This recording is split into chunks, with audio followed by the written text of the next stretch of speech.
हे city climate action प्लॅनच्या संदर्भात विषय क्रमांक 1 वर आपण या ठिकाणी चर्चा करत आहोत. हे अत्यंत महत्त्वाचा विषय आहे.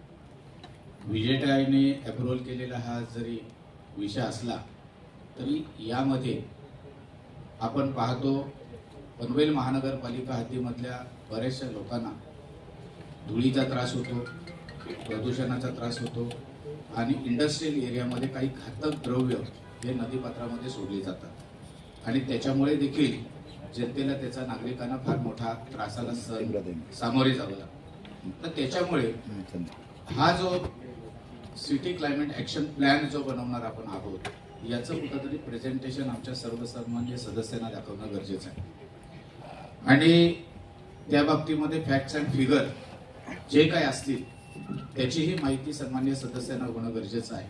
त्याच्यामध्ये काय काय घेतलेलं आहे, पॉईंट 1, पॉईंट 2, पॉईंट 3, पॉईंट 4 याच्या बाबतीमध्ये सगळी माहिती, अत्यंत माहिती आम्हाला सर्व सन्मान्य सदस्यांना मिळाली पाहिजे.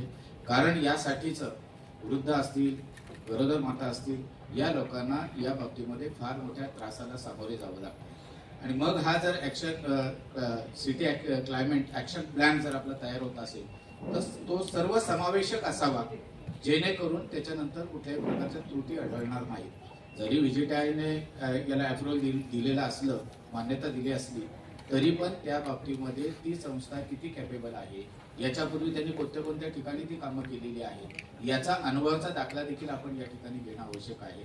आणि त्याने तो बनवलेला आपला बनतो तो पनवेल सिटीचा बनतो. इतर ठिकाणी त्यांनी इतर शहरांमधला बनवलेला असू शकतो, पण त्या ठिकाणी तो प्लॅन बनवल्याच्या नंतर त्याचा परिणाम काय झाला याचा देखील अहवाल आपल्याला त्या पीपीटी मध्ये आपण जे काही दाखवू त्याच्यामध्ये साधारणतः आपल्याला मिळेल.